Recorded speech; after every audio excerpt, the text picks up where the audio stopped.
Ethan Blackwood had learned to measure his life in margins. Profit margins, risk margins, error margins. At 46, he stood comfortably within every one of them, a self-made billionaire whose name moved markets with a whisper. From the outside, his life looked complete. Penthouse above Manhattan, private drivers, assistants who anticipated his needs before he voiced them. Yet in the quiet moments between meetings and flights, Ethan felt an absence he couldn't quantify.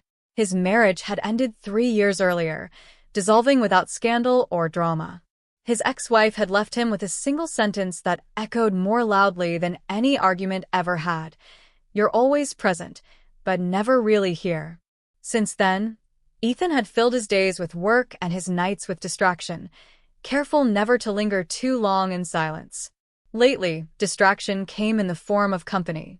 Vanessa, Lauren, and Brooke drifted in and out of his schedule with effortless ease. They were intelligent, attractive, and confident in different ways. Vanessa lived online, her charm polished for cameras and crowds. Lauren spoke in measured tones, her world defined by art, influence, and tasteful distance. Brooke carried herself like a strategist, every conversation edged with ambition. None of them asked directly for anything. None of them claimed to want more than his time. They all insisted they liked him for who he was. The idea that challenged this belief arrived unexpectedly, over drinks with a business partner who knew Ethan well enough to be careless. "You ever wonder," the man said lightly, swirling ice in his glass, "if people still see you anymore? Or just the balance sheet?" Ethan had smiled, offered a dismissive reply, and changed the subject. But later that night, alone in his penthouse, the question returned with uncomfortable clarity. He replayed recent conversations, the casual mentions of luxury, the way plans often gravitated toward places that required reservations and recognition. Nothing overt, nothing crude, just patterns. Ethan disliked uncertainty. When he didn't understand something, he tested it. The solution formed with the same cold precision he applied to business decisions. He wouldn't accuse or confront. He would observe. Over the next week, he met each woman separately. The settings were intimate but controlled: quiet restaurants, private lounges, places where conversations stayed contained. At the end of each evening, he did the same thing. Without ceremony, he placed his black metal credit card on the table between them. "I'm going to be buried in work for a few days," he said calmly each time. "Use it however you want. Don't worry about limits." Vanessa's eyes flickered with surprise before she laughed, recovering quickly. Lauren studied the card as if it were an artifact, curiosity sharpening her smile. Brooke leaned back, impressed but guarded, asking only if he was serious. Ethan was serious. He didn't explain himself. He didn't set conditions. He wanted to see choices made freely, without guidance or expectation. When he returned home after the final dinner, the penthouse greeted him with its usual quiet order. The lights were dimmed just enough to be welcoming. The scent of lemon and polish lingered faintly in the air. Marisol had been there. She had worked for Ethan for nearly 7 years, long enough to know his routines better than he did. She was meticulous without being rigid, kind without being intrusive. In all that time, she had never once asked for a raise, never taken a day she didn't need, never overstepped the invisible line Ethan placed between his life and the people who maintained it.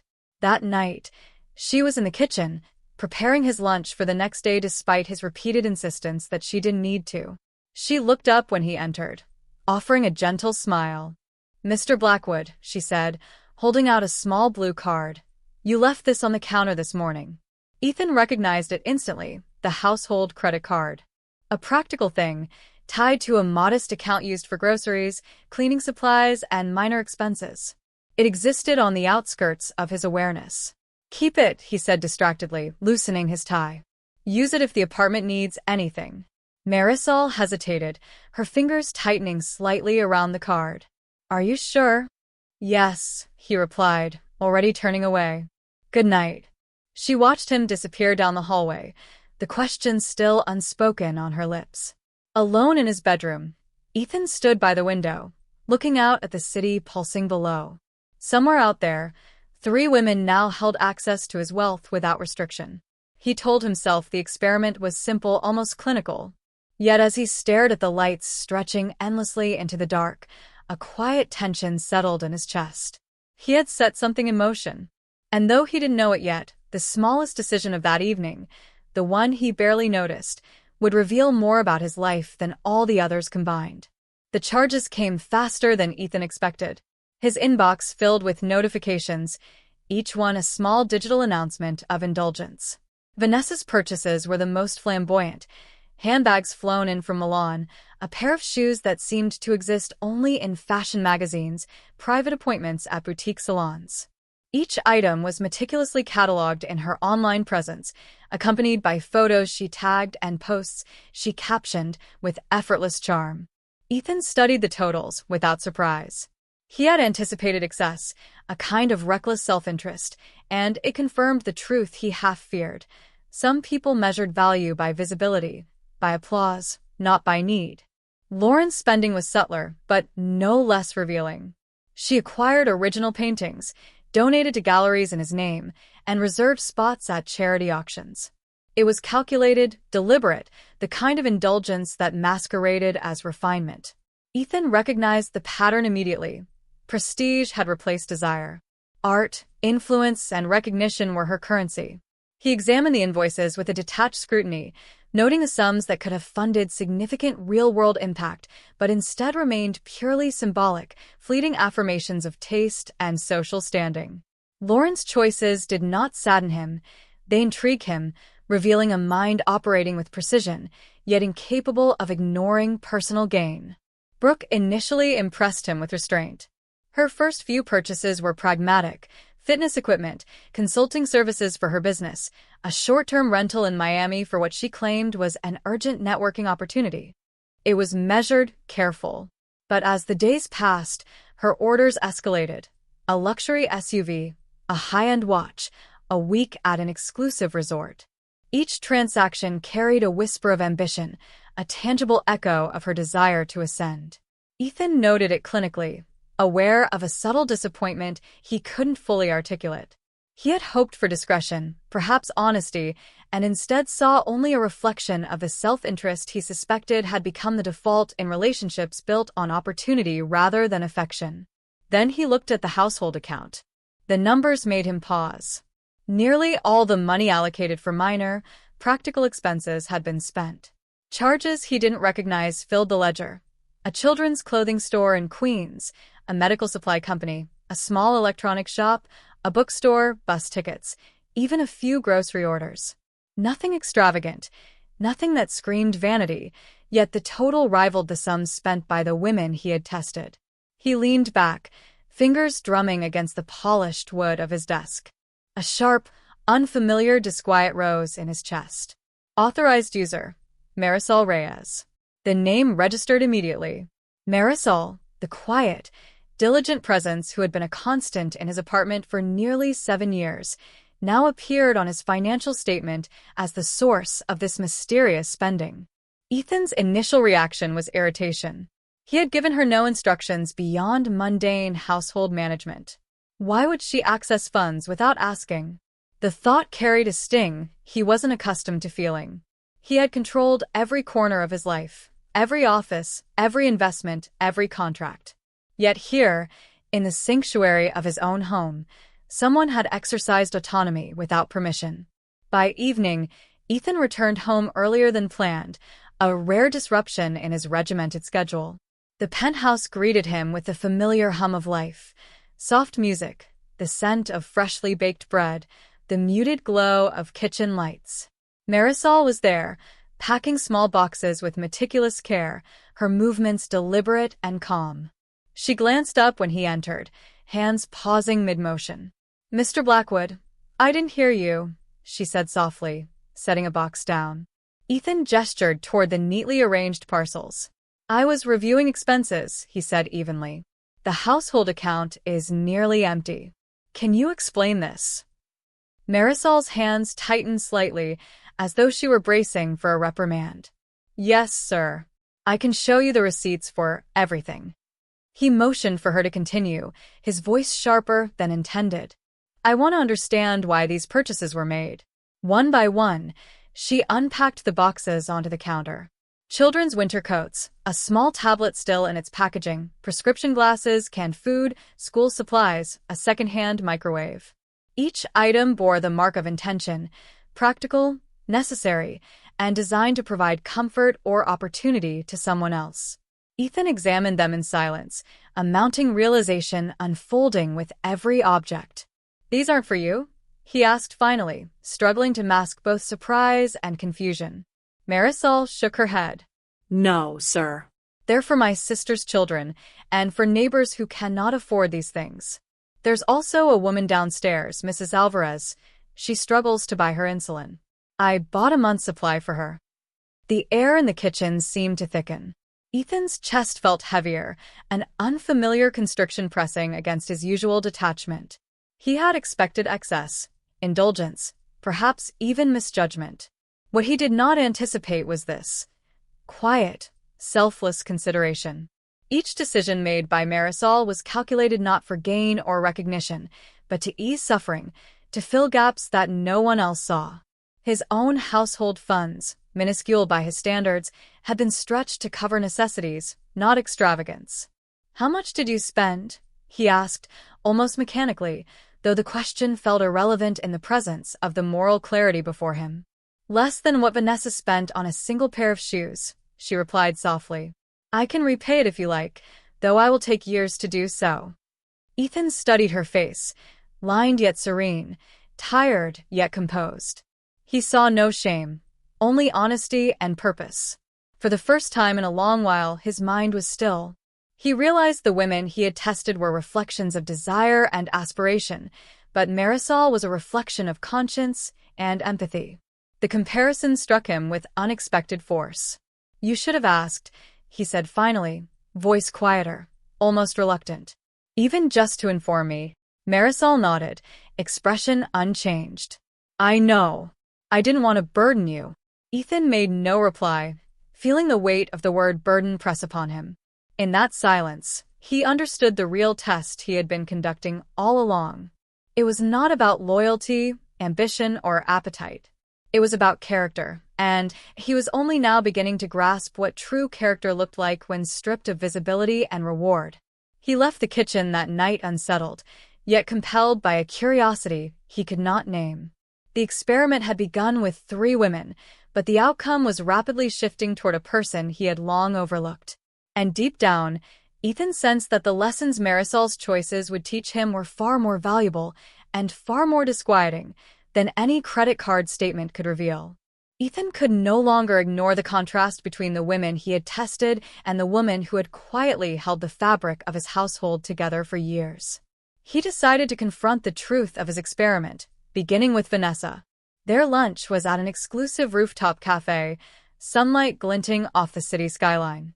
Vanessa arrived late, sunglasses shielding her eyes, phone in hand, already immersed in a conversation about a rival influencer. She kissed his cheek absent-mindedly and launched into a story about a collaboration gone awry, her voice animated, her priorities clear. Ethan listened without interruption, noting the ease with which she shifted attention toward herself. When the moment presented itself, he asked plainly, "Did you enjoy using the card?" Vanessa tilted her head, a faint flicker of surprise passing over her features. "Of course," she said, laughing lightly. "You told me to." Honestly, it felt freeing not to think about limits. Her tone carried no deception, but it was polished, rehearsed, the language of indulgence, not reflection. Ethan pressed further. "Did you think about anyone else? Anyone beside yourself?" Vanessa blinked, hesitated, then shook her head. The question seemed to confuse her. Ethan leaned back, noting her response, the invisible barrier between them growing more defined. He ended the lunch with a polite excuse, and the meeting with Lauren never materialized. Brooke's dinner invitation was declined as well. Ethan needed space, not confrontation. He needed distance to comprehend the enormity of the contrast that had emerged. Alone in his penthouse, he returned to the kitchen, where Marisol was already at work, her calm presence anchoring the room. The soft glow of overhead lights and the aroma of freshly brewed tea created a quiet cocoon. He watched her move efficiently, folding linens, organizing groceries, her hands precise and deliberate. "Why didn't you buy anything for yourself?" he asked quietly, the words surprising him with their sincerity. Marisol paused, meeting his gaze. "I have everything I need," she said simply. There was no self-deprecation in her tone, no attempt to curry favor, only a quiet acknowledgement of sufficiency. Ethan studied her for a long moment, aware of how rarely he allowed himself to notice the people in his orbit beyond superficial interactions. Marisol, he realized, had existed in his life for years without ever demanding recognition, yet her actions carried more meaning than any of the grand gestures the other women had performed. Finally, Ethan admitted something he had not said aloud in years. "I thought the test would show me who is worthy to remain in my life." He waited, unsure if she would respond. Marisol smiled faintly, a gentle, knowing expression. "And what has it shown you?" she asked. Her question was soft, but its implication carried weight. Ethan hesitated, then said quietly, "That the person with the least access to my wealth understood its value the most." Marisol shook her head, almost imperceptibly. "Money is only loud when love is quiet," she said, her voice carrying a gentle authority that surprised him. Ethan absorbed the words, feeling the meaning settle over him like a sudden dawn. He had spent his life measuring influence, ambition, and success in quantifiable terms: shares, contracts, assets. Yet here, in the unassuming gestures of a woman who asked for nothing in return, he was confronted with a truth that metrics could never capture. The following days were a period of reckoning. Ethan ended all connections with Vanessa, Lauren, and Brooke, politely, but with firm finality. The decision brought a mixture of relief and discomfort. He recognized the inevitability of it, yet the act of severing social bonds still carried weight. Then he redirected his focus toward Marisol. He visited the bank personally, setting up a trust fund for her family, arranging medical coverage for Mrs. Alvarez and several others in her neighborhood, and increasing the household account tenfold. For the first time, he allocated resources not for personal gain, not for status, but for purpose. When he told Marisol, tears filled her eyes, though she struggled to hide them behind a polite composure. "I didn't do this for recognition," she said softly, voice shaking slightly. Ethan shook his head. "I know," he replied, his own voice unsteady in a way that startled him. The exchange, quiet and understated, carried more impact than any public acknowledgement, any headline, or any social media post. The lesson was no longer hypothetical, it was tangible, embedded in the people whose lives intersected with his own in ways he had previously dismissed as inconsequential. Over the following weeks, Ethan's perspective began to shift in ways he had not anticipated. He started paying attention to the nuances of his home, the small details of everyday life that had gone unnoticed. He visited the nonprofit where Marisol volunteered, spending hours observing how a modest act of kindness could ripple outward, touching multiple lives. In the evenings, he would return to the penthouse and watch her move through her routines with a quiet grace, understanding for the first time the depth of dedication that existed beyond the realm of wealth and convenience. One night, as the city lights shimmered below them, Ethan and Marisol shared a simple meal on the balcony. Silence stretched between them, comfortable yet charged. "You know," he said finally, "I thought the card test would show me who deserved to be in my life. But I see now it was never about that." Marisol looked at him, curious, but remained quiet. It was about seeing what people do when no one is watching and understanding what true value means. Marisol nodded, her expression gentle. "And have you understood it?" she asked. Ethan considered the question, watching the city below, the endless flow of lives and choices. "I think I am beginning to," he said. "And it has broken my assumptions in ways I didn't expect." He paused, then added quietly, "I see now that the quietest acts often carry the greatest weight." The city stretched endlessly beyond them, but Ethan felt a clarity he had not known in years. The test had begun with curiosity and calculation, but it ended with revelation. Wealth, influence, and ambition had their place, but the truest measure of value was often invisible, expressed through kindness, consideration, and empathy. Marisol, with her quiet wisdom and deliberate care, had illuminated a truth that no experiment, no indulgence, and no indulgent observation could have revealed. That night, as the lights of Manhattan pulsed in distant rhythm, Ethan understood that the real experiment had not been on the women he dated, nor on the choices they made. It had been on him and on his ability to perceive what was truly valuable in a world dominated by appearances. And in that understanding, the path forward became unmistakably clear. Ethan woke the next morning with an unfamiliar sense of anticipation. The penthouse was quiet, yet it no longer felt empty. The city below hummed with life as usual, indifferent to his revelations, yet he felt the weight of change pressing lightly on his shoulders. Over the past weeks, he had dismantled illusions he had long held about wealth, loyalty, and human character. The women he had tested had revealed the predictable pursuit of status. Marisol had revealed something far less tangible, but infinitely more powerful, the quiet integrity that could transform ordinary lives. He found her in the kitchen, humming softly while arranging breakfast. The rhythm of her movements, so ordinary yet precise, carried a serenity that contrasted sharply with the chaos he had witnessed in the women he had encountered. Ethan paused, unsure how to begin. Words felt heavy, unnecessary, yet insufficient without acknowledgement. He settled into a chair, watching her work. "You've changed my perspective," he said finally, breaking the silence. Marisol looked up, startled but attentive. "How so?" she asked, voice calm but curious. Ethan took a breath. "I thought wealth revealed character. I thought tests could measure worth. But what I've realized is character reveals itself in ways no ledger or account can quantify." Her eyes softened, and she returned to her tasks. "It always does, Mr. Blackwood," she said quietly. "Money is only a tool. How it is used reflects the heart behind it." Ethan nodded slowly. Her words echoed in his mind, stirring something long dormant.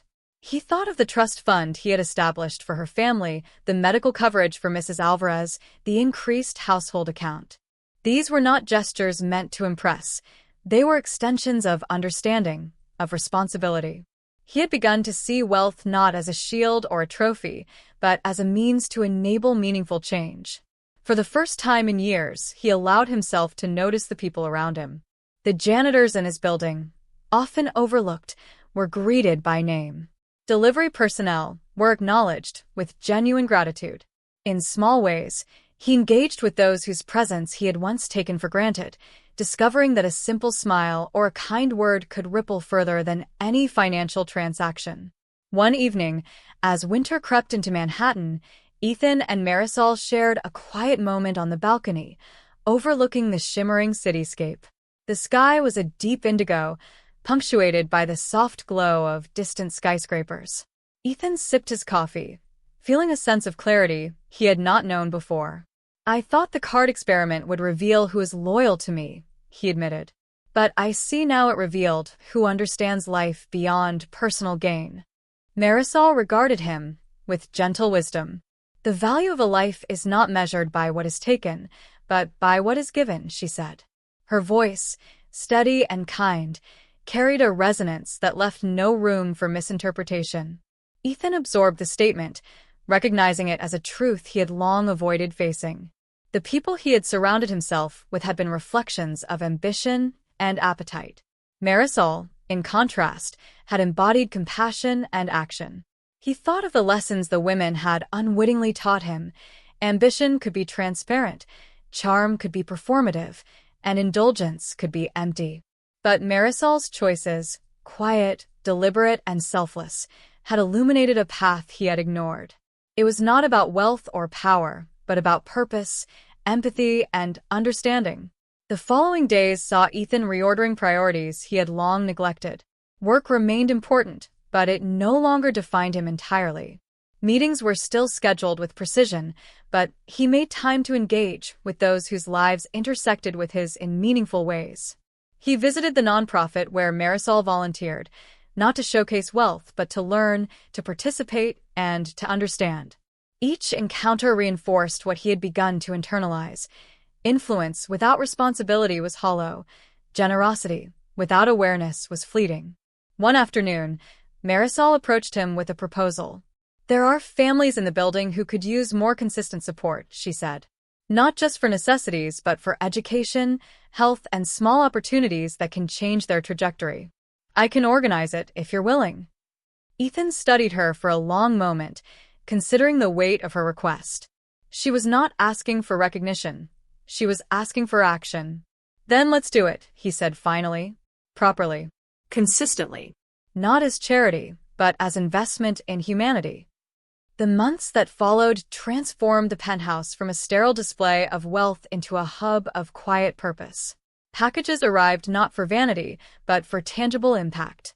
Neighbors, once overlooked, became participants in a small, growing ecosystem of support.